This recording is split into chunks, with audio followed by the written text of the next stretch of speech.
श्रीमन्महागणाधिपतये नमः। श्री सरस्वत्यै नमः। श्री गुरुदेवताभ्यो नमः। गणाधीश जो ईश सर्वा गुणांचा, मुळारंभ आरंभ तो निर्गुणाचा। नमो शारदा मूळ चत्वार वाचा, गमू पंथ आनंत या राघवाचा। शुकासारिखे पूर्ण वैराग्य ज्याचे, वसिष्ठा परिज्ञान योगेश्वराचे। कवी वाल्मिका सारखा मान्य ऐसा, नमस्कार माझा सद्गुरु रामदासा। वृंदावनासी बहुशांत काया, चाफा फुलला बहुवेडी निष्ठा। समाधीवरी वर्षत आहे गुरुला, नमस्कार माझा समर्थ वेणापदाला।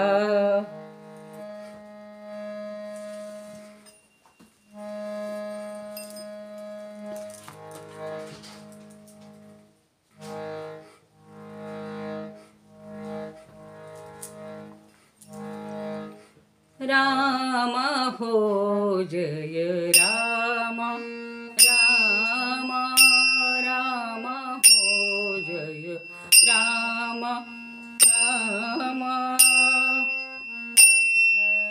पतित पावना पूर्ण कामा, पतित पावना पूर्ण कामा। राम हो जय राम, राम राम हो जय राम, राम। नाथा हो दीननाथा, नाथा नाथा हो दीननाथा, नाथा तुमचे चरणी राहो माथा, तुमचे चरणी राहो माथा। राम हो जय राम, राम।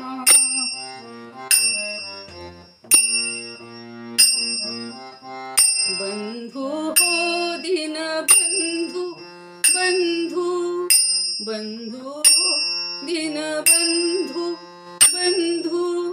रामदास म्हणे करुणा सिंधू, रामदास म्हणे कृपा सिंधू।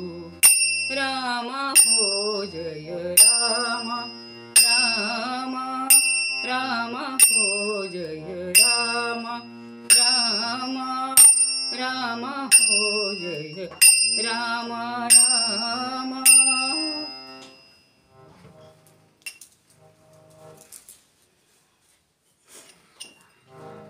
रामदास माऊली कृपा करी, रामदास माऊली दया करी। रामदास माऊली दया करी, रामदास माऊली दया करी। वत्सा लागी धेनु जैसी, वत्सा लागी धेनु जैसी। करी करुणा सावली दया करी, करी करुणा सावली दया करी। रामदास माऊली दया करी।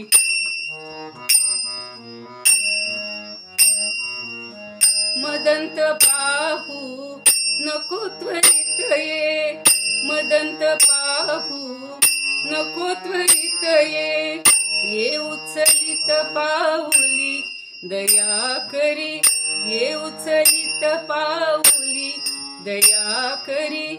रामदास माऊली दया करी, रामदास माऊली दया करी। रामदास माऊली दया करी.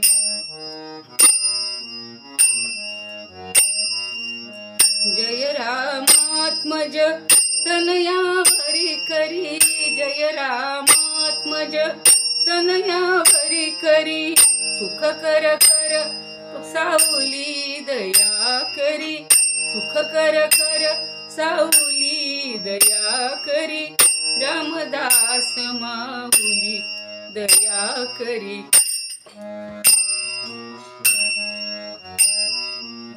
रामदास माऊली दया करी. रामदास माऊली दया करी. रामदास माऊली. रामदास माऊली दया करी. रघुपती राघव राजा राम पतित पावन सीताराम. रघुपती राघव राजा राम पतित पावन सीताराम. जानकी जीवन राम नाम सुंदर माधव मेघश्याम. जानकी जीवन राम नाम सुंदर माधव मेघश्याम. रघुपती राघव राजा राम पतित पावन सीताराम. रघुपती राघव राजा राम पतित पावन सीताराम. रघुपती राघव राजा राम पतित पावन सीताराम. पतित पावन सीताराम. पतित पावन सीताराम. राजाधिराज प्रभु रामचंद्र महाराज की जय. महारुद्र हनुमान की जय. सद्गुरु समर्थ रामदास स्वामी महाराज की जय. सब संतन की जय. कीर्तन गुरु आमचे सद्गुरु कौस्तुभ स्वामी महाराज की जय. सद्गुरु संत वेणा स्वामी महाराज की जय. आर्य सनातन हिंदू धर्म की जय. गो माता की जय. भारत माता की जय. भक्ति नवमी पूजा पूजा. भक्ति नवमी पूजा पूजा. विचाराचे सार न बुझे साचार. विचाराचे सार बोलिले साचार. नवमीचे गुज बुजा. नवमीचे गुज बुजा. भक्ती नवमी पूजा. भक्ती नवमी पूजा. अष्टमी साधन नवमी गहन. अष्टमी साधन नवमी गहन. नित्य पूजक उमजा. नित्य पूजक उमजा. भक्ती नवमी पूजा. भक्ती नवमी पूजा. नवमीची सरी न पवेती एरी. नवमीची सरी न पवेती एरी. वेणी मध्ये समजा. वेणी म्हणे समजा. भक्ती नवमी पूजा. भक्ती नवमी पूजा. भक्ती नवमी पूजा. भक्ती नवमी पूजा. आपदामपहर्तारं दातारं सर्वसंपदां. लोकाभिरामं श्रीरामं भूयो भूयो नमाम्यहं. तुम्ही श्रोते जगदीश मूर्ती. तेथे माझी व्युत्पत्ती किती. बुद्धिहीन अल्पमती सलगी करीते. बुद्धिहीन अल्पमती सलगी करीते. व्युत्पत्ती नाही कला नाही. चातुर्य नाही प्रबंध नाही. भक्ती ज्ञान वैराग्य नाही, गौल्यता नाही वचनाची. ऐसा माझा वाग्विलास, म्हणून बोलते सावकाश. भावाचा भोक्ता जगदीश म्हणोनिया. अनेन प्रियतां देवो भगवान जानकीपती. श्रीरामचंद्र पूर्वेषाम् अस्माकं कुलदैवतम्. आदिनारायणं विष्णुं ब्रह्माणं च वसिष्ठकं. श्रीरामं मारुतिं वन्दे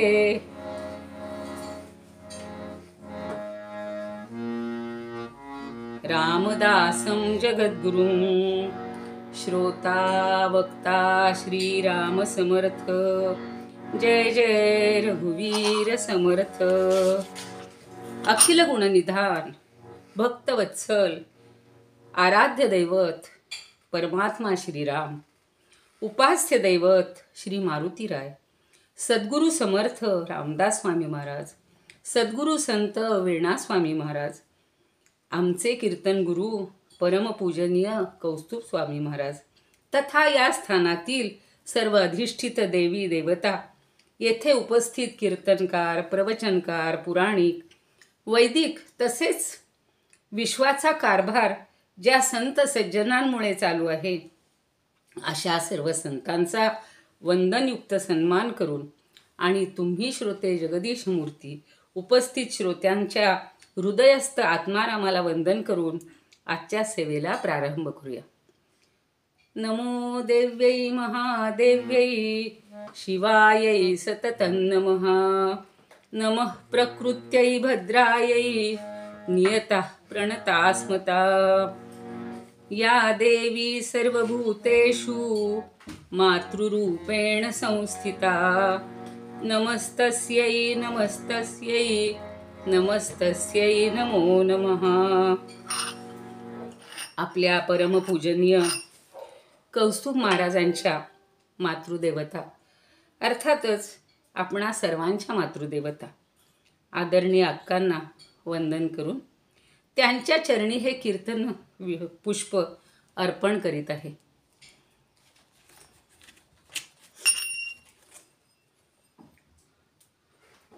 भक्ती नवमी पूजा पूजा. भक्ती नवमी पूजा पूजा. विचाराचे सार बोलिले साचार. विचाराचे सार बोलिले साचार. नवमीचे गुज भुजा. नवमीचे गुज भुजा. भक्ती नवमी पूजा पूजा. भक्ती नवमी पूजा पूजा. अष्टमी साधन नवमी गहन. अष्टमी साधन नवमी गहन. नित्य पूजक मजा. नित्य पूजक मजा. भक्ती नवमी पूजा. भक्ती नवमी पूजा. नवमीची सरी न पवेती दूरी. नवमीची सरी न पवेती दूरी. वेणी म्हणे समता. वेणी म्हणे समता. भक्ती नवमी पूजा. भक्ती नवमी पूजा. भक्ती नवमी पूजा. भक्ती नवमी पूजा. प्रस्तुत अभंग संत वेणा स्वामी यांचा आहे. वेणा स्वामींचा अधिकार सांगायचं झालं तर अहो बालवयातच वेणाचा विवाह झाला. माहेरी बिचारी गेली आणि 4 दिवसातच तिला वैधव्य प्राप्त झालं. आई वडील तिला घेऊन आले. सासू सासरे म्हणाले, आमचा एकुलता एक मुलगा गेला हो, आता वेणाला आमच्या इथेच ठेवून जा, कारण आम्ही आता राहू शकणार नाही. सासूबाईंनी लगेच तिला एकनाथांचा भागवत दिला. तिनं वाचायला सुरुवात केली आणि तिच्या मनामध्ये अनेक शंका आल्या. जीव, शिव, आत्मा, माया, ब्रह्म काय आहे काही समजत नव्हतं. त्यावेळेला तिला सद्गुरू समर्थ रामदासांसारखे गुरु लाभले आणि त्यांनी तिच्या सगळ्या शंका दूर केल्या. अहो, एवढंच नव्हे तर तिला मिरज मठाच्या महंतपदी तिची नेमणूक केली. पहिल्या स्त्री महंत आणि दुसरं महत्त्वाचं पहिल्या आद्य कीर्तनकार म्हणून वेणाताईंची महती आपल्याला समजून घ्यायला पाहिजे. एवढंच नाही तर शेवटचं कीर्तनसुद्धा ज्या वेणानी करून आपल्या गुरूंच्या चरणी आपली प्राणज्योत अर्पण केली हो. म्हणून या प्रस्तुत पदात वेणास्वामी म्हणतात की नवमी भक्ती पूजा आहे. खरं तर पूजा हे सुद्धा एक भक्तीचंच रूप आहे, अंग आहे. अनेक शास्त्रांचा, विचारवंतांचा आधार घेतला तर भक्ती ही 9 प्रकारे सांगितलेली. 9 प्रकारची आहे. पहिली आणि त्यात 2 महत्त्वाचे प्रकार आहेत. एक साधना भक्ती, दुसरी साध्य भक्ती. पहिले 8 प्रकार आहेत, ती साधना भक्ती, आणि दुसरा शेवटचा जो प्रकार आहे आत्मनिवेदन, ती साध्य भक्ती आहे. भगवंतांनी भगवद्गीतेत 2 प्रकार सांगितलेत, सगुण आणि निर्गुण भक्ती. आता साधन भक्तीपेक्षा साध्य भक्ती ही श्रेष्ठ आहे आणि म्हणून भागवतकार सांगतात, श्रवणं कीर्तनं विष्णो स्मरणं पादसेवनं अर्चनं वंदनं दास्यं सख्यम आत्मनिवेदनम. गोपाळ कृष्ण भगवान की जय. पंढरीनाथ भगवान की जय. श्रवण, कीर्तन, विष्णू स्मरण म्हणजे नामस्मरण, पादसेवन, अर्चन, वंदन, दास्य आणि सख्य, आणि 9वी आत्मनिवेदन. श्रवणपासून सख्यपर्यंत 8 भक्ती या साधन भक्ती आहेत. साधन भक्ती म्हणून तो ओळखल्या जातात. आणि साध्य भक्ती म्हणजे आत्मनिवेदन. खरी भक्ती म्हणाल तर आत्मनिवेदन ही साध्य भक्तीच आहे बरं का. या ज्या पहिल्या 8 आहेत ह्या जणू काही तिच्या पायऱ्या आहेत. आणि आपल्याला 9वी भक्ती आत्मनिवेदन भक्ती प्राप्त करून घ्यायची असेल तर समर्थ म्हणतात, मना सज्जना भक्ती पंथेची जावे, तरी श्री हरी पाविजे तो स्वभावे. अहो, तो परमात्मा भक्तीच्याच माध्यमातून प्राप्त होतो. आपल्याला अन्य मार्गाने परमात्मा प्राप्त होणार नाही. म्हणून पुन्हा समर्थ म्हणतात, भक्तीचे नियोगे देव, भक्तीचे नियोगे देव, निश्चये पावती मानव. भक्तीच्याच योगाने निश्चयानं देव आपल्याला पावत असतो. अहो, केशव स्वामी म्हणतात, भक्ती वेगळे जे ज्ञान, भक्ती वेगळे जे ज्ञान, तेथे कैसे समाधान, तेथे कैसे समाधान. म्हणून भक्ती पंथासी लागा, म्हणून भक्ती पंथासी लागा, प्रेम राघोबासी मागा, प्रेम राघोबासी मागा. भक्ती सर्वांगी प्रगटे, भक्ती सर्वांगी प्रगटे, तरी हा केशव स्वामी भेटे, तरी हा केशव स्वामी भेटे. केशव स्वामी महाराज की जय.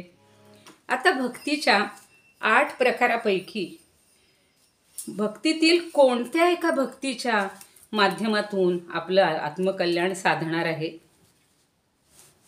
तर वेणास्वामी या पदातून 9व्या भक्तीचं महत्त्व आपल्याला सांगतायत. 9वी भक्ती ही आत्मनिवेदन भक्ती आहे. साधन भक्ती ज्या आहेत त्या तिची साधनं आहेत आणि एक एक एक एक पायरीवर चढत आपण या 9व्या भक्तीपर्यंत पोहोचू शकतो. पण या 9व्या भक्तीची तुलना या इतर भक्तींबरोबर मुळीच करता येणार नाही.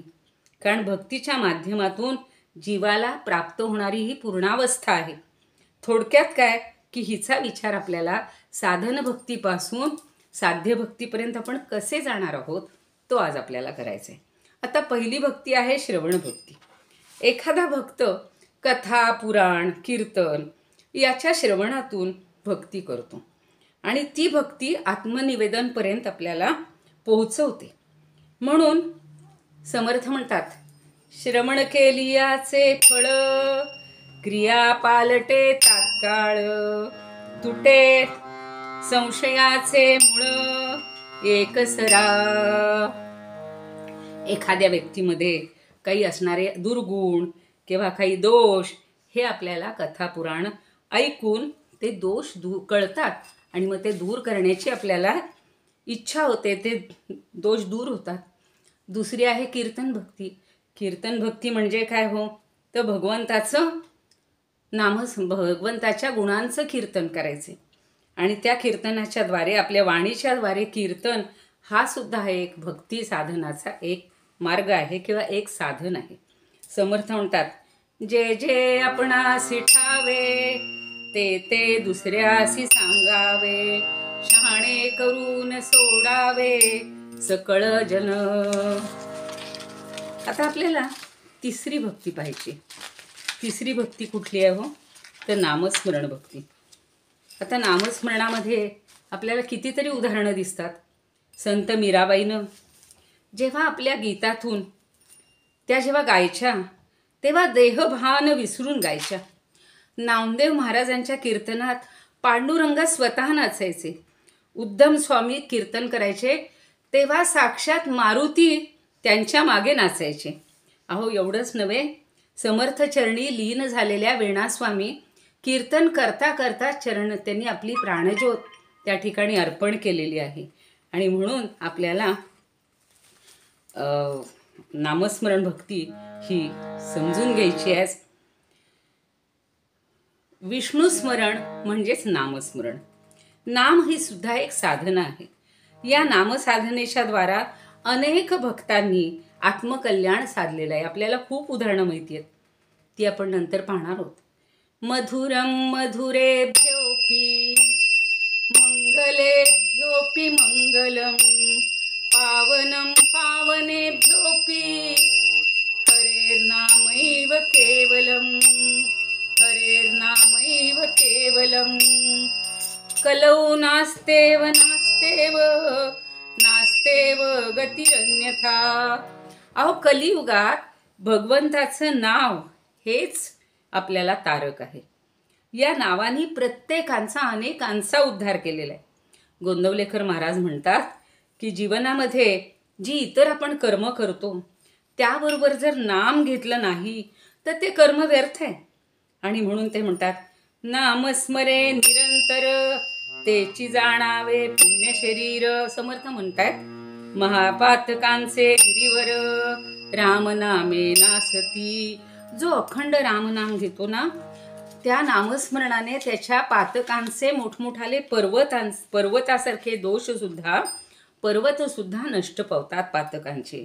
आणि म्हणून ज्यावेळेला एक गंमत सांगावीशी वाटते की ज्यावेळेला लंकेला जायचं होतं आणि सेतुबंधनाचं काम चालू होतं, तर त्यावेळेला काय झालं माहिती आहे, सगळ्या वानरांनी दगड पाण्यात जायला लागले म्हणून त्याच्यावर राम राम राम लिहिलं.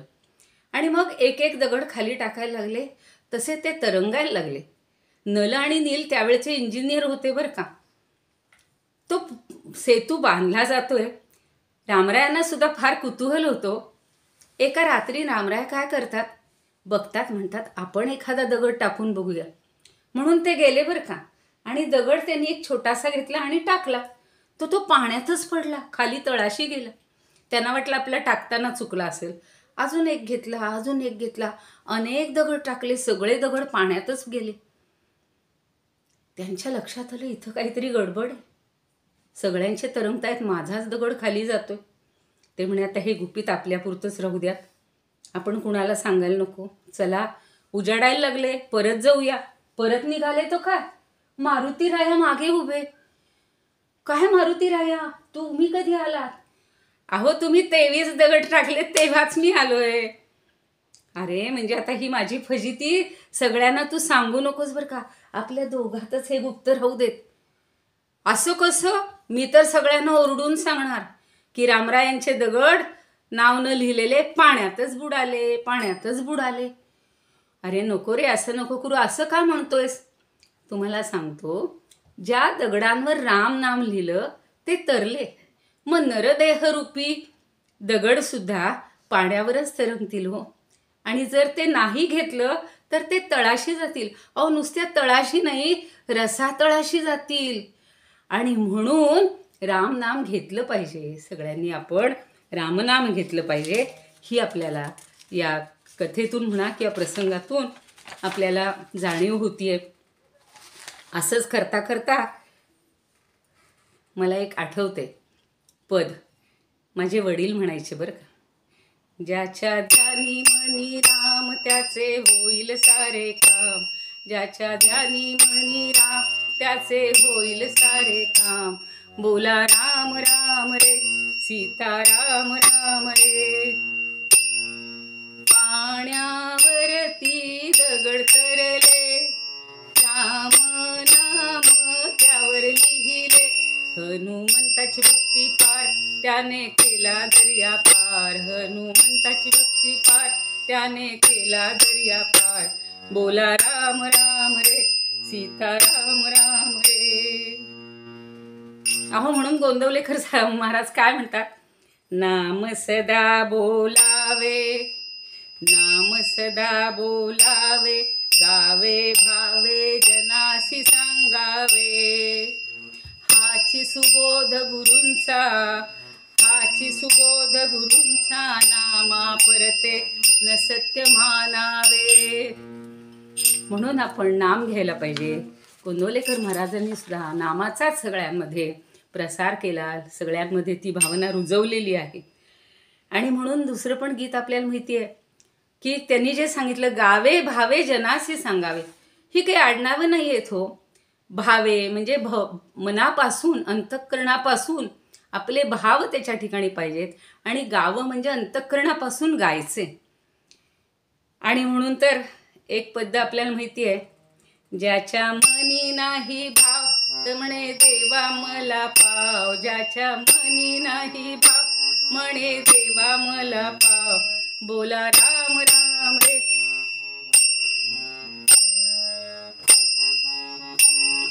देवा मला पाव, ज्याच्या मनी नाही भाव म्हणे देवा मला पाव. देव अशानी पावायचा नाही रे, देव बाजारचा भाजीपाला नाही रे, देव बाजारचा भाजीपाला नाही रे. अहो नामदेव महाराज काय म्हणतायत, अमृताहुनी गोड नाम तुझे देवा, नाम तुझे देवा. अमृताहुनी गोड नाम तुझे देवा, नाम तुझे देवा. मन माझे केशवा नारायणा, नारायणा. अमृताहुनी गोड नाम तुझे देवा, नाम तुझे देवा. तर एकनाथ महाराज म्हणतात, मन राम रंगी रंगले, मन राम रंगी रंगले, मन राम रंगी रंगले.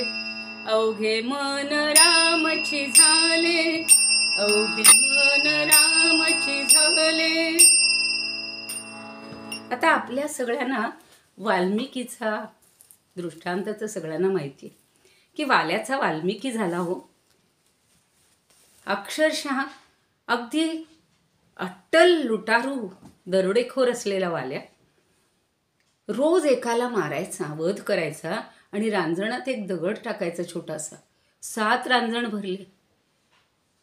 आणि एक दिवशी नारद मुनी आले. म्हणाले, अरे वाल्या काय करतोयस? तुझं नाव वाल्या? अहो म्हणे, मी रोज लयलूट करतो आणि एक दगड रांजण, हे बघा 7 दगड रांजण भरले. अरे हे तू करतोयस यानं तुला पाप लागते. तुझ्या पापाचं कोणी वाटेकरी आहे का? विचारून ये घरी. घरी सगळ्यांनी नकार दिला. आला आणि शरणागती पत्करली. म्हणला, महाराज मला काहीतरी उपाय सांगा हो. मग नारदांनी सांगितलं, अरे फक्त तू राम म्हण. मला राम म्हणताच येत नाही. मग मरा म्हण. म्हणून उपराठ्या नामासाठी वाल्मिकी तरला.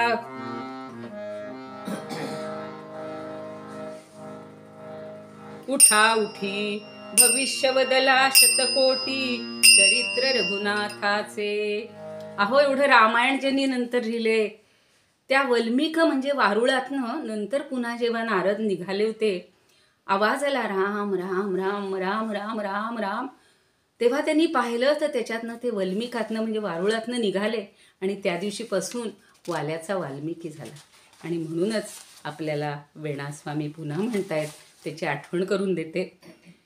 भक्ती नवमी पूजा पूजा, भक्ती नवमी पूजा पूजा, विचाराचे सार बोलिले साचार, विचाराचे सार बोलिले साचार, नवमीचे गुज बुझा. भक्ती नवमी पूजा, भक्ती नवमी पूजा. अष्टमी साधन नवमी गहन, अष्टमी साधन नवमी गहन, नित्य पूजक उमजा. भक्ती नवमी पूजा, भक्ती नवमी पूजा. नवमीची सरी नपवेती येरी, नवमीची सरी नपवेती येरी, वेणी म्हणे समजा. भक्ती नवमी पूजा, भक्ती नवमी पूजा,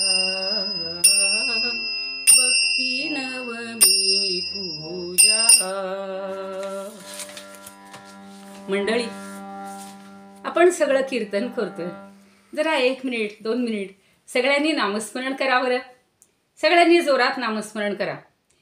श्रीराम जय राम जय जय राम, श्रीराम जय राम जय जय राम, श्रीराम जय राम जय जय राम, श्रीराम जय राम जय जय राम, श्रीराम जय राम जय जय राम, श्रीराम जय राम जय जय राम, श्रीराम जय राम जय जय राम, श्रीराम जय राम जय जय राम, श्रीराम जय राम जय जय राम, श्रीराम जय जय राम, श्रीराम जय राम जय जय राम, श्रीराम जय राम जय जय राम.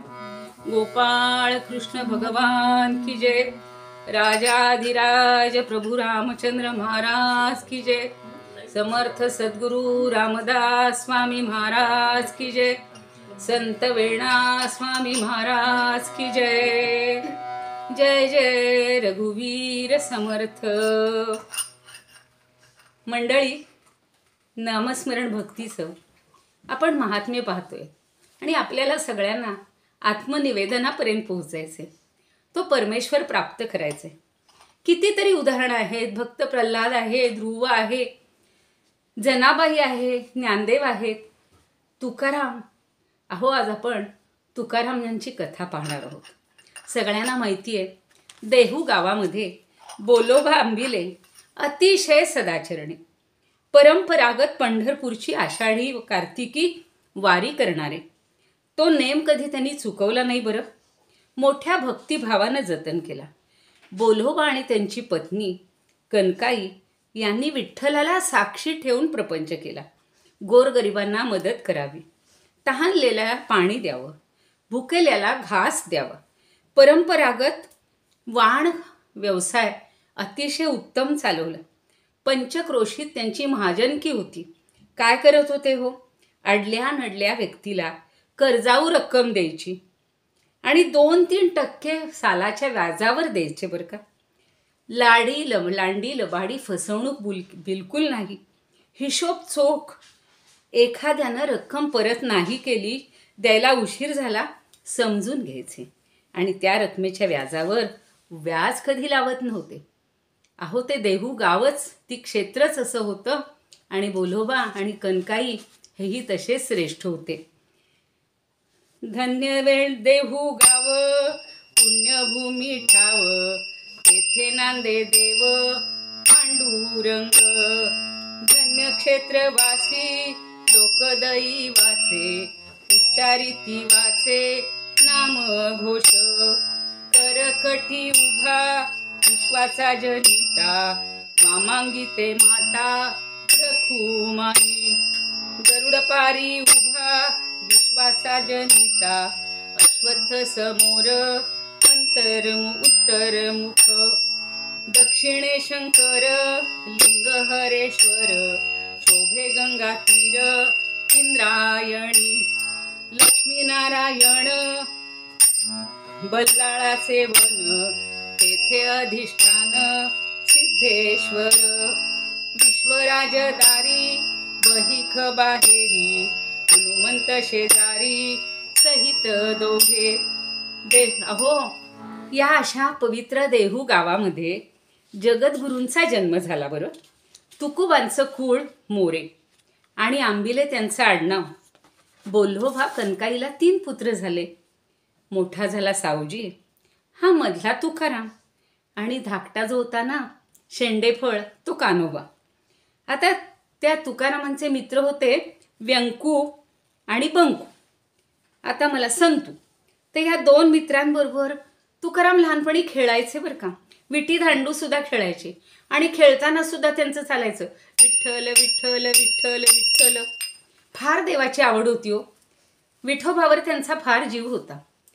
एके दिवशी बोल्होबा आणि कनकाई सगळ्या मंडळींबरोबर पंढरपूरला निघाले. वारीसाठी निघाले. तुकाराम मागे लागला हट्ट करून. म्हणला, बाबा मला पण यायचे. ठीक आहे म्हणले, चल, लहान आहेस तू अजून, पुन्हा जाशील. नाही म्हणला, मला आत्ताच यायचे. आणि गेला बरं त्यांच्याबरोबर. अहो, पंढरपूरला पोहोचले. बोल्होबा त्या विठ्ठलाच्या मूर्तीकडे पाहून अवाक झाले आणि त्यांना आठवलं हो, पंढरी निवासा सख्या पांडुरंगा. पंढरी निवासा सख्या पांडुरंगा. करी अंग संगा भक्ताची या. पंढरी निवास सख्या पांडुरंगा. भक्त कैवारिया होसी नारायणा. बोलता वचन काय लाज. मागे बहुतांचे फेडियले ऋण. आम्हासाठी कोण आली धाड. वारंवार तुझ लागी नाही देवा. बोल रे केशवा म्हणे नामा. अहो, चंद्रभागेचं वाळवंट सगळं फुलून गेलं होतं. सगळेजण दर्शनासाठी वारीत उभे होते बरं. आणि तुका एकटक त्या विठ्ठलाकडे बघत राहिला. त्या मूर्तीकडे बघून त्याला इतका आनंद झाला आणि त्याच्या तोंडून शब्द पडले, सुंदर ते ध्यान उभे विटेवरी. करकटावरी ठेवोनिया. तुळशीहार गळा कासे पितांबर. आवडे निरंतर हेची ध्यान. मकर कुंडले तळपती श्रवणी कंठी कौस्तुमणी विराजित तुका म्हणे माझे हेची सर्व सुख पाहिन श्रीमुख आवडीने पाहिन श्रीमुख आवडीने. अहो त्या विठ्ठलाकडे एक टक बघत राहिला हो. त्याला काहीच देहभानच हरपलेलं होतं. सगळेजण बघतायत, अरे काय ही, आणि त्याच्या मनामध्ये आलं काय ही विठ्ठलाची प्रेमळ मूर्ती, हाच आपला सखा. अहो नामदेवाचा सखा होता पांडुरंग आणि हे आपला सखा विठ्ठल. तिथून निघावं वाटत नव्हतं. सगळे म्हणले, तुकोबा तुका आता उठ उठ, आपल्याला घरी परत जायचंय. आला हो घरी. आता त्याच्या अगोदर त्याचं लग्न झालेलं होतं. थोडेच दिवसात लग्न झालं आणि काय झालं, त्याची जी बायको रखमा ती आजारी झाली. अस्थमानं अगदी त्रासली गेली. आईवडिलांना काळजी पडली, कसं होणार तुकाचं. म्हणून ते म्हणले आता आपण दुसरं लग्न करूया. आणि मग पुण्याचे एक मोठे सावकार गुळवे म्हणून, तर त्यांची मोठी मुलगी आवडी, तिच्याशी यांचं लग्न झालं. मोऱ्यांची आंबिलेंची ती आता जिजाई झाली आणि तुकोबाची मात्र आवलीच बरं का. त्या आवलीनं तुकोबांचा संसार केला आणि तुकोबांनी जगाचा संसार केला. आपण जगात कसं वागावं हे त्यांनी जगाला समजावून दिलं. एवढंच नव्हे, वडिलांच्या व्यवसायात सावजीलाही रस नव्हता आणि तुकोबांनाही नव्हता. महाजनकी चालवायला पाहिजे म्हणून वडील त्याला समजावून देतात, अरे तुका आता तू मोठा झालास, जबाबदारी घेतली आहेस, 2 लग्न झाली, 2 पत्नी आहेत, सगळा संसार छान करायला पाहिजे. पण त्याच्याबरोबर आपलं माणसामानाचं दुकान आहे की नाही, ते उत्तम चालव, चांगला माल दे. अजिबात आपली जी वृत्ती आहे व्याजाचा हिशोब नीट ठेव, काटेकोर ठेव, गरजवंताची गरज कर. त्यानुसार सगळा हा संसार आणि हा व्यवहार त्याचा सुरू झाला बरं का. आता त्याचा व्यवहार कसा सुरू झाला, जोडोनी धन उत्तम व्यवहारे उदास विचारे वेच खरी उत्तमाची गती तो एक पावेल उत्तम भोगील जीव खाणी पर उपकारी नेणे पर निंदा पर स्त्रिया सदा बहिणी माया. ही ओळ तर आत्ताच्या काळात फार गरजेची आहे समजून घ्यायला. भूतदया गाई पशूंचे पालन तान्हेल्या जीवन वना माझी शांती रूपे नव्हे कोणाचा वाईट वाढवी महत्व वडिलांचे तुका म्हणे हेची आश्रमाचे फळ परमपद बळ वैराग्याचे. अहो दुकानात जाऊन बसायला लागले, सगळा व्यवहार करायला लागले, पण त्यांच्या डोळ्यासमोरून विठ्ठल काही हलतच नव्हता. सारखा त्याच्या डोळ्यासमोर विठ्ठलाची साजरी गोजरी मूर्ती यायची बरं का. इकडे काम चालू आहे, इकडे तो म्हणायचा, राजस सुकुमार मदनाचा पुतळा राजस सुकुमार रवी शशी कळा लोपलिया. अहो त्या मदनाच्या पुतळ्यापुढं रवी शशींची सूर्यचंद्राची कळा लोपत होती. कस्तुरी मळवट चंदनाची उटी रुळे माळकंठी वैजयंती मुकुट कुंडले श्रीमुख शोभले सुखाचे ओतले सकळही. तुकोबांना तुकोबा लोकांच्या सवडीनं सगळं म्हणजे माल विकायचे, त्यांच्या इच्छेनुसार द्यायचे. सगळे लोक आता त्यांना आशीर्वाद द्यायला लागले. दुकानदारी आणि महाजनकी दोन्हीही अतिशय चोखपणे बजावत होते. सगळे हे करत असतानाच त्यांनी ज्ञानेश्वरी, एकनाथी भागवत, इतर कबीर, नामदेव, चोखा यांचे अभंग लिहून काढले. बरं एवढंच नव्हे, मंदिराची मगाशी सांगितलं तसं त्या मंदिराची डागडुजी केली. नामदेव, चोखामेळा ह्या सगळ्यांचं लिखाण केलं. आणि तेवढ्यात काय झालं माहिती आहे, तो आता इतका रंगला होता. एका ठिकाणी कीर्तनाला गेलेला होता आणि कीर्तनामध्ये दंग झाला असताना 2 गावकरी धावत धावत तिथं आले आणि म्हणाले की अरे तुका, तुझ्या वडिलांचं छत्र हरपलं रे. अरे अरे अरे अरे, तुका इतका दुःखी झाला. अश्वाच्या वेगानं त्याचं मन धावत होतं आणि तो धावत धावत ते कीर्तन करता करता पळत आलेले. आईच्या गळ्यात मिठी मारली. आपलं पितृछत्र हरपलं, कसं हरपलं, असे कसे बाबा मला सोडून दिले.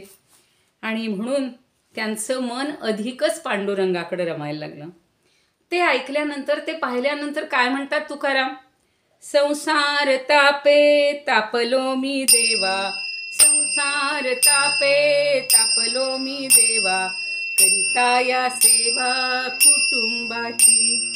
म्हणून तुझे आठविले पाय, म्हणून तुझे आठविले पाय, ये गो माये माझे पांडुरंगे, ये गो माझे माय पांडुरंगे.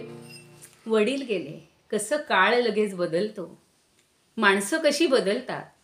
ज्यांच्याशी हे सच्चाईनं वागत होते ते सगळे उलटले बरं. ज्यांनी कर्ज घेतलेली होती ते दोष द्यायला लागले, बोल द्यायला लागले. चाकणच्या एका व्यापाऱ्यानं तर आंबिल्यांचंच मोठं देणं काढलं. म्हणजे ज्यांनी त्यांच्यावर उपकार केलेले आहेत त्यांनाच यांनी देणेकरी केलं. सगळ्या वह्या पुस्तकं आवडी म्हणाली माझ्या बाबांना सांगूया, ते याच्यावर काहीतरी उपाय करतील हो, तेही मोठे म्हणे खाते वह्या दाखवूया. ते म्हणाले मी सासूर वडील येणार नाही आणि मला कुणालाच काही दाखवायचं नाही. माझा आपला विठ्ठल विठ्ठल विठ्ठल विठ्ठल, माझा विठ्ठल मला सांभाळून देणार आहे. आवलीला सासू म्हणाली अगं आवले, नवऱ्याशी असं बोलू नाही ग. मग ती म्हणली काय करू, चाकणच्या व्यापाऱ्यांनी आपल्यालाच देणेकरी ठरवलं आहे, ऋणकरी ठरवलं आहे आणि त्यांचं ऋण सगळं यांनी फेडलं माहिती आहे. तो धक्का बसला त्या माऊलीला आणि ती खाली कोसळली. कनकाईनं खरं म्हटलं तर तिला सावरले, पण तिलाच धक्का बसला. वैद्य बोलावले. वैद्यांनी सांगितलं तुकोबाला आईला सांभाळ बरं, अरे तिला काय लागल ते दे, औषध दे, खायला दे. पण थोड्याच दिवसात कनकाईनं मान टाकली. आई आई आई, खरंच तुकोबांनी टाहो फोडला. आई तू मला हवी आहेस ग. अगं आई आम्ही पोरके होऊ, आई डोळे उघड, आई आमच्याशी बोल. लेकुराचे हित जाणे वाटे माऊलीचे चित्त, लेकुराचे हित जाणे वाटे माऊलीचे चित्त. ऐसी कळवळ्याची जाती करीला भावीण प्रीती, ऐसी कळवळ्याची जाती करीला भावीण प्रीती. भजन सकळ गेले चित्त दुश्चित झाले, भ्रमित मन वळेना हित ते आकळेना. समर्थ म्हणतायत त्याचं मन भ्रमित झालो.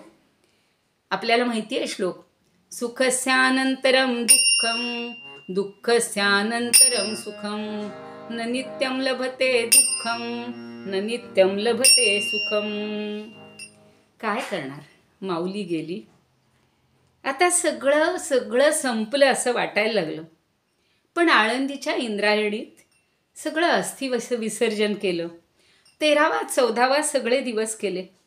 अहो त्यांनी दानसुद्धा भरपूर दिली बरं. पण आता कुणाचा आधार, आता ते म्हणतात आता आधार केशवाचाच. बाबा गेले, आई गेली. कृष्ण माझी माता, कृष्ण माझा पिता, कृष्ण माझी माता, कृष्ण माझा पिता. बहीण बंधू चुलता, बहीण बंधू चुलता. कृष्ण माझा, कृष्ण माझा गुरु, कृष्ण माझे तारू. उतरील पैल पारू भव नदीची.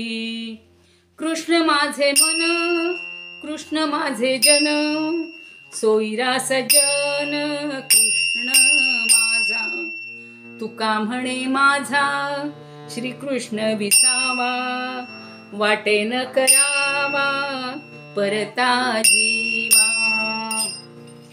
काय एका मागोमाग एक एक आघात होत होते. इकडे आई गेली, लगेचच त्याची पहिली पत्नी नव्हे, त्याच्या भावाची पत्नी, सावजीची पत्नी आजारी पडली. इतकी पडली, अन्न पाणी सोडून दिलं. आवलीनं तिला पेज करून द्यायची, तूप मेतकूट भात करून द्यायचा, फळं द्यायची. पण ती म्हणायची, काय करू आता, जगायचं कशासाठी, कुणासाठी. आणि एके दिवशी आवली तिला सकाळीच उठवायला गेली बरं, तर मध्यरात्रीच तिनं राम म्हटलं होतं. ती सावजी तर घर सोडून निघून गेला, त्यानं तिचे संस्कार सुद्धा केले नाहीत. सगळं तुकारामांनी संस्कार वगैरे केले. आणि ते करताना ते म्हणत होते, विठ्ठल विठ्ठल विठ्ठल विठ्ठल विठ्ठल. आता तर त्याला विठ्ठलाची अधिक ओढ लागली. एक एक आघात पचवले. वडील गेले, आई गेली आणि वहिनी सुद्धा गेली. मग आणि सावजी घर सोडून गेले. ज्यांनी देणं होतं त्यांनी देणी बुडवली. सगळं असं झालं. आणि त्यात आपण म्हणतो ना, दुष्काळात 13वा महिना, तसा सगळीकडे दुष्काळ पडला. पाऊस नाही, पाणी नाही. ज्येष्ठ गेला, आषाढ गेला, श्रावण गेला, पावसाचा मागमूस नाही. साऱ्यांची धावपळ झाली. कुणाला खायला काही नाही, गुरांना काही चारा नाही. आणि म्हणून सगळेजण त्या पांडुरंगाला विनवणी करत होते. आषाढीला गेले तर, अरे पांडुरंगा, पाऊस पडू दे, पाऊस पडू दे. पाऊस नाही, गुरांना चारा नाही. ऋण काढून चारा आणला बरं. तुकाराम म्हणतात, अहो आधी प्राण्यांना जगवलं पाहिजे आपल्या.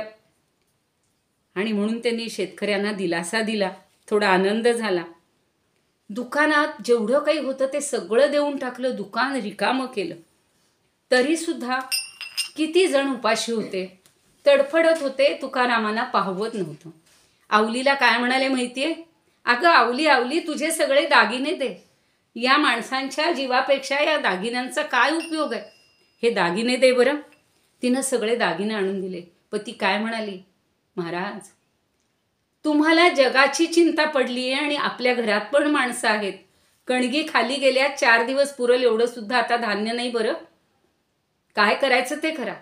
तुकाराम गेले, पुण्याला गेले, सगळे दागिने विकले. सगळे दागिने विकून चाकणच्या बाजारात जाऊन धान्य घेऊन आले गाडी भरून. आणि गावात येतायत तोपर्यंत लोकांनी सगळं धान्य उतरवू सुद्धा दिलं नाही, त्याच्या आतच लुबाडून घेतलं. सगळं ओढलं ओरबाडलं, एकमेकांना धक्काबुक्की केली. कितीतरी धान्य सांडून गेलं हो. फार तुकारामाला यातना झाल्या. आता तेवढ्यातच काय झालं, अक्षरशः लोक घरात शिरून सगळं त्यांच्या घरातलं सगळं ओरबाडायला लागले. बरं त्यात पुन्हा असं झालं, ते खरं म्हणजे एकच चांगले त्यांच्या गावात पाटील होते. कुणाचा तरी आधार घेत पाटील त्या ठिकाणी आले आणि म्हणाले, अरे कुणाला लबाड म्हणताय, कवा फेडशील हे पाप, निघा हितनं. त्यांनी ऋण काढून तुमची पोटं भागवली, जनावरांना बरं केलं आणि त्यालाच तुम्ही असं करताय. अहो तेवढ्यात दुर्दैव आडं आलं. दुष्काळाचा कसा सामना करावा कळत नव्हतं. तेवढ्यात थोरली बायको आजारी पडली. अहो तिला काही खायला द्यायला घरात नव्हतं, पाणी प्यायला द्यायला नव्हतं. तिला ताप आला. डॉक्टरने वैद्यांनी सांगितलं औषधं द्या. दूध तूप मध काहीच घरात नाही. आणि ती म्हणायला लागली, मला खीर द्या, मला पुरणपोळ्या द्या, मला मांडे द्या. आणि तिला द्यायला काहीच नव्हतं हो, लापशी द्यायला सुद्धा नव्हती. तुकारामही हैराण झालेले होते. त्यांनी काय केलं, आपल्या बायकोला मांडीवर घेतलं, कशा तरी कण्या घातल्या खाऊ, स्वतःही कण्या खाल्ल्या. आणि क्षणात रखमानी प्राण त्यांच्या मांडीवर सोडला. एका मागोमाग एक असे आघात पचवत रखमा गेली ते गेली. 4च दिवसांनी तिचा मुलगाही आजारी पडला. अहो या दुष्काळातनं सगळे उपाशी ना, त्यामुळे त्यांना पाणी सुद्धा मिळत नव्हतं. तो खायला मागत होता, बाबा मला खायला द्या. तुकाराम म्हणतात, अरे मी फार दुष्ट आहे नाही का रे, तुमची कुणाचीही काही काळजी घेत नाही. नाही बा, सगळे तुला लई मोठं म्हणतात, आभायासारखं तुझं मन आहे रे, तू चांगला आहेस बाबा. आणि नंतर पण मला पाणी दे ना. पाणी आणायला आवली गेली. कशी तरी अर्धा कळशी घागर लांबून आणली बिचारीनं. अहो तिच्याही पोटात काही नव्हतं. भोवळ येऊन रस्त्यात पडली. ते जी घागर होती तीही फुटून गेली. त्यातलं पाणी एका अगदी हाडं कातडी असलेल्या कुत्र्यानं पिऊन टाकलं. आता काहीच उरलं नाही. आणि तिकडं तिची घागर फुटली, पाणी कुत्र्यानं प्यालं आणि इकडं त्या बाळानं जीव दिला. त्याचा जीव गेला, प्राण गेला. घरी आले दोघंही. आता ती आवली इतकी संतापलेली आहे. तुकाराम कशामध्ये मग्न होते बाळ गेलं तरी? विठ्ठल विठ्ठल विठ्ठल विठ्ठल. आवली म्हणाली, हा तुमचा काळ्या, आता नाव जर घेतलं तर बघा. वडिलांना वडील गेले, आई गेली, वहिनी गेली, बायको गेली, आता पुतण्या गेला, तरी हा काळा आपला काळ होऊन बसलाय. आता मला गिळ म्हणावं. तुकारामांनी कानावर हात ठेवला, नको नको नको. आता तुकाराम गप्प झाले, काहीही बोलेनासे झाले. कुणी हाक मारली तर ओ देईनासे झाले हो. आणि मग तेवढ्यात घरावर जप्ती आली. सगळं लुटून नेलं. हा अगदी ठप्प झालेला आहे. आणि मग शेवटी तुकाराम घरातून बाहेर पडले आणि काय म्हणतात, बरे झाले देवा निघाले दिवाळे, बरी या दुष्काळे पीडा केली, अनुतापे तुझे राहिले चिंतन, झाला हि व मन संसार. बरे झाले देवा बाईल कर्कशा, बरी ते दुर्दशा जनामध्ये. बरे झाले देवा पावलोपमान, बरे गेले धन गुरे ढोरे. बरे झाले नाही धरिली लोक लाज, बरा आलो तुझ शरण देवा. बरे झाले तुझे केले देवा येईल, लेकरे बाईल उपेक्षिली. तुका म्हणे बरे व्रत एकादशी, केले उपवासी जागरण. आज योगायोग बघा, आजही एकादशीच आहे आणि आपल्या एकादशी दिवशी आपण माऊलींचं स्मरण करतो आहोत. तुकोबा पांडुरंगाचं नाम घेत घेत चालले होते. इंद्रायणी पूर्ण कोरडी पडलेली होती. इंद्रायणीतून चालत चालत पलीकडे गेले. देहू उदुंबरे ही 2 गावं पार केली. बरं, वाटेत शेपट्या हलवीत हलवीत कुत्रे यायची आणि त्यांच्या पायाला चाटू लागली. अरे बाबांनो, माझ्याजवळ काही नाही तुम्हाला खायला द्यायला, क्षमा करा. पुढं गेले.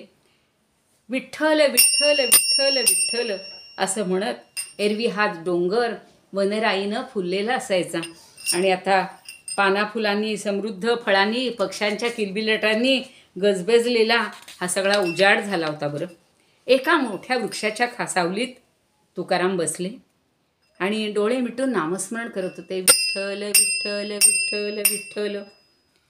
काही क्षणात चिदानंदी मग्न झाले. एक म्हातारे गृहस्थ काठी टेकीत आले.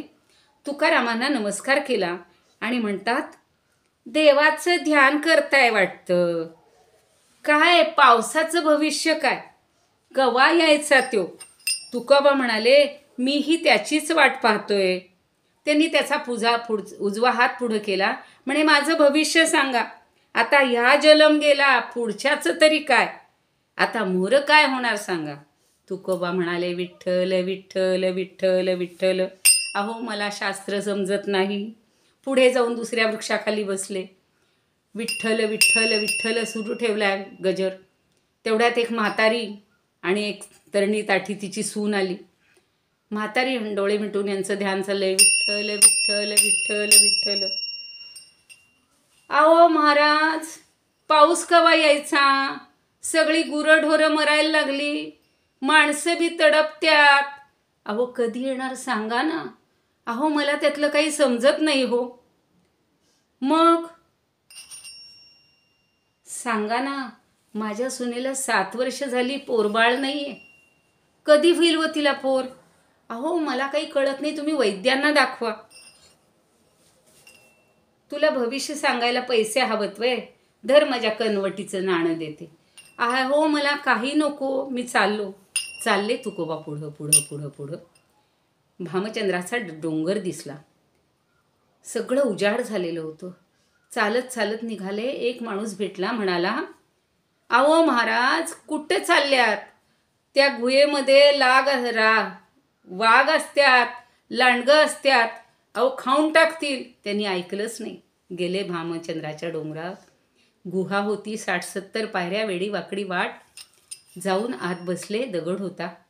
पद्मासन घातलं आणि पद्मासनावर देवाला म्हणतायत, नाही मागितला तुम्हा मान म्या विठ्ठला, जे हे करविली फजिती माझी एवढी जनाती, नाही केला पोट पुढे घालूनी बोभाट, तुका म्हणे धरुनी हात, नाही नेले दिवाणात. अरे मला देवा काही नको रे. इकडे आवलीची काय अवस्था झाली होती. एक दिवस रात्री तुकोबा आले नाहीत. काळजीत पडली. 2 दिवस गेले, 3 दिवस गेले.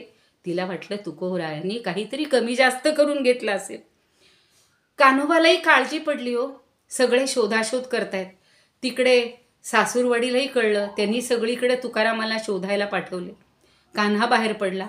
पाटलाच्या घराजवळ आला. पाटलाच्या घराजवळ सगळं गाव जमलेलं होतं. अहो एवढा सज्जन न्यायी म्हातारा अचानक गेला हो. आणि सगळं गाव तिथं लोटलेलं. त्यांच्या अंत्ययात्रेला हा चाललाय कान्हा. त्याला त्या तुकाचा मित्र भेटला, संतू. सांगतो, तुकादा निघून गेला. आई गेली, बाप गेला, वहिनी गेली, बायको गेली, पोरगं गेलं आणि सगळं लुटून नेलं त्याची हे आल्यानंतर. अरे बापरे, चल आपण शोधायला जाऊ, उद्या जाऊया. दुसरे दिवशी निघाले. 2-4 दिवस गेले, 8 दिवस गेले. कुठंच तुकोबा दिसायला तयार नाही. शेवटी त्या दोघांनी विचार केला, चला आता आपण या इंद्रायणीतनं पलीकडे जाऊया. तिकडं गेले. बरं भामचंद्राचा डोंगर दिसला. तेही डोंगरावरनं निघाले आणि वाटेत पुन्हा माणूस भेटला. अहो तुम्हाला एक माणूस दिसला का हो? तुकादा आमचा. कोण तुकादा? अहो तुकाराम बोलोबा आंबिले. अहो नाही हो, मला नाही माहीत. हां लय दी झाले. एक माणूस वर जात होतो, मी त्याला वराडलो, सांगितलं हतत जाऊ नकोस. 15 दिवस झाले बघा. वाघ आहेत, लांडगं आहेत तेथे तर गुहेमध्ये. त्यांनी गटबी केलं असेल. आता काय करता? कान्होबा खाली मट्टकन बसला आणि रडायला लागला. त्याला खूप दुःख झालं. पण संतू म्हणला, सावरलं त्यानं. अरे उठ, हिम्मत हारू नकोस, आपण शोधूया. इकडे काय झाले? इकडे तुकारामांना साक्षात विठ्ठलानं दर्शन दिलं. ते ब्रह्मानंदी त्यांची टाळी लागलेली होती आणि ते दोघं त्या गुहेजवळ गेले. त्यांना धीर गंभीर आवाज यायला लागला, विठ्ठल विठ्ठल विठ्ठल विठ्ठल विठ्ठल विठ्ठल. दोघं गुहेत आत शिरले. कान्यात गदा गदा गदा गदा हलवलं आणि तुकाराम डोळे मिटलेले. ते म्हणत होते, त्यांना साक्षात पांडुरंग दिसत होता. ते म्हणत होते, करकटावरी तुळशीच्या माळा, ऐसे रूप डोळा दावी हरी, ठेविले चरण दोन्ही विटेवरी, ऐसे रूप हरी दावी डोळा, करी पिकटी पितांबरी कासमी रविली, दाखवी वहिली ऐसी मूर्ती, गरुड पारावरी उभा राहिलासी, आठवे मानसी तेची रूप, जुरोनी पांजरा होऊ पाहे आता, येई पंढरीनाथा भेटावया, तुका म्हणे माझी पुरवावी आस, विनंती उदास करू नये, विनंती उदास करू नये. इतके ध्यानमग्न झालेले होते. खांद्या गदा गदा गदा हलवले, डोळे उघडले. अरे किती आनंदाची गोष्ट. तो बघ विठ्ठला मला भेटला, तो बघ पांडुरंगाने मला दर्शन दिलं. अरे तो घननीळ माझ्याशी बोलला आणि सगळं माझं दुःख सगळं त्यांनी गिळून टाकलं. अरे तो कृपावंत सगळ्यांवर कृपा नक्कीच करणार. दादा, अरे या गुहेत वाघ लांडगे असतात, त्यांनी तुला खाल्लं असतं तर काय केलं असतंस रे? कान्होबांनी विचारलं. अरे माझ्या संग पांडुरंग होता, मला कोणाची भीती आहे? मला काय घाबरायचं कारण आहे? जन्म मरणाची काय अशी चिंता, तुझ्या शरणागती पंढरी राया. बदनी तुझे नाम अमृत संजीवनी, असता चक्र पाणी भय काय. हृदयी तुझे रूप बिंबले साकार, तेथे कोण पाड संसाराचा. तुका म्हणे तुझ्या नामाची पाखर, असता कळी काळ पायातळी. अरे दादा, 15 दिवस झाले, तू जेवण काय केलंस? खाल्लंस काय? अमृतमय नाम, अलौकिक वाणी, अलौकिक दर्शन घडलं मला भगवंताचं. अरे ती कृपामयी वाणी, तहान भूक सगळं विसरणारी होती रे. 15 दिवस झाले का? मला काहीच कळलं नाही. मग कान्हा म्हणतो, अरे तुकादा बाहेर तर चल, मेघगर्जना व्हायला लागली, पाऊस येणार आहे. संतू म्हणतो, आणि बाहेर येतात सगळे. काळ्या ढगांनी आकाश सगळं भरून गेलं होतं. माझा मेघश्याम किती कृपावंत आहे. तुकोबा आकाशाकडं हात उंचावून पाहत म्हणतात, आत्ता पाऊस येईल. कान्हा म्हणाला, चला चला लवकर घरी, तुला वहिनीची आठवण आहे. तिची काय अवस्था झाली असेल. तिघं निघालेत. क्षणार्धात पाऊस कोसळायला लागला. मेघश्यामची कृपा झाली. तृषार्थ धरित्री सुखावली. ज्यानी प्राण कंठाशी ज्यांचे आलेले होते, सगळे जीव प्रतीक्षा करत होते. आणि पाऊस पडू लागला आणि सगळीकडे आनंदी आनंद झाला. आनंदाचे डोही आनंद तरंग, नंदाचे डोही आनंद तरंग. आनंदाची अंग, आनंदाची अंग, आनंदाचे डोही नंद तरंग. काय सांगू झाले काहीची या काही, पुढे चाली नाही आवडीने. गर्भाचे आवडी, मातेचा डोहळा, तेथीचा जिव्हाळा, तेथे बिंबे. तुका म्हणे तैसा, ओतला सेठसा, अनुभव सरिसा मुखाला. पहा, नामस्मरणाची किती हे आहे, महती आहे. तुकारामांना साक्षात पांडुरंगानं दर्शन झालं. ते विठ्ठलमय झाले. आयुष्यभर त्यांनी विठ्ठल विठ्ठल विठ्ठल विठ्ठल, सुखात दुःखात फक्त विठ्ठल. म्हणून तर संत वेणाबा स्वामी म्हणतात,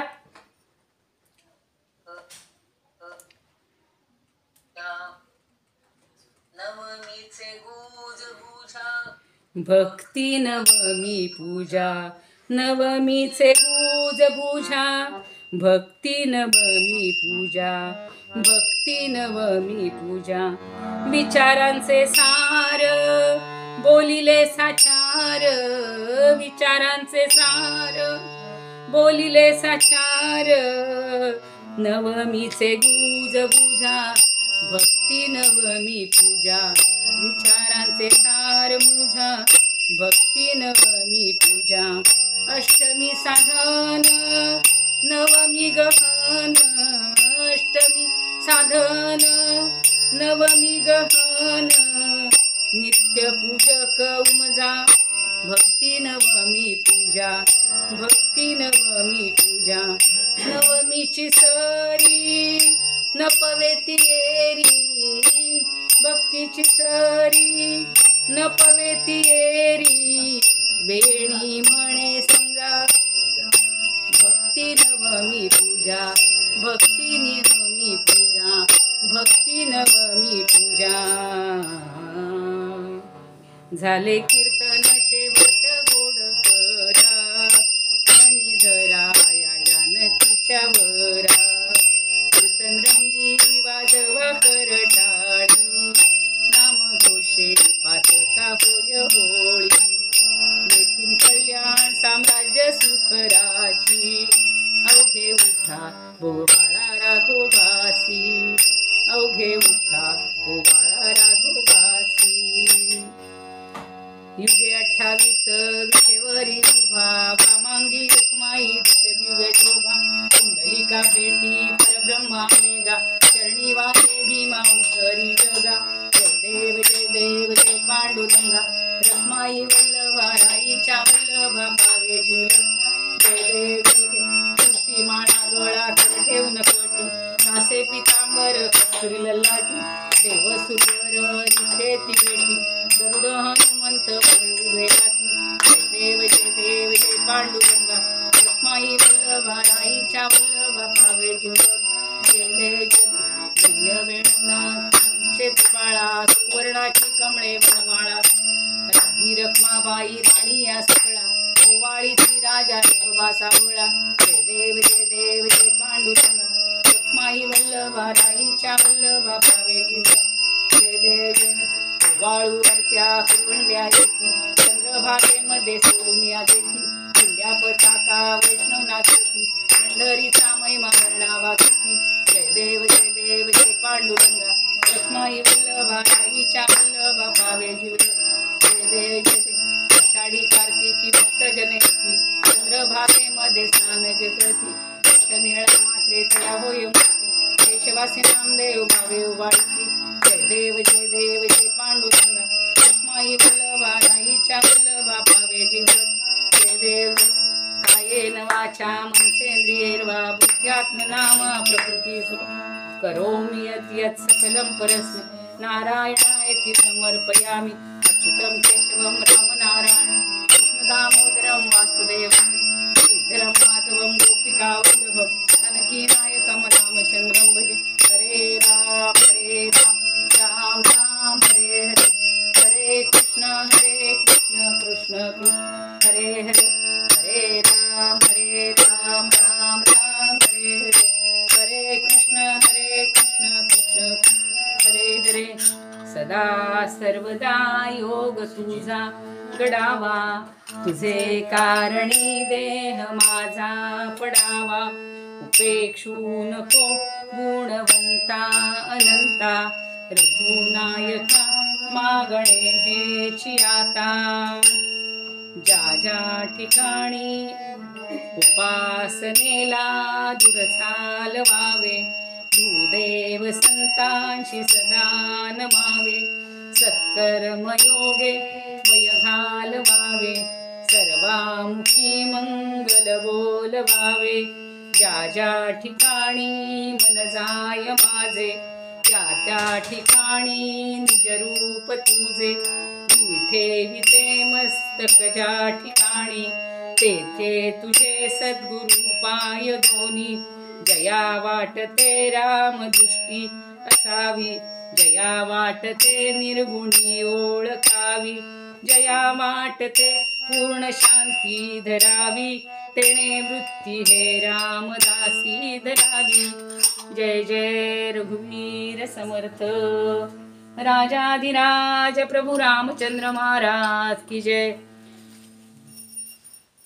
पंढरीनाथ महाराज की जय।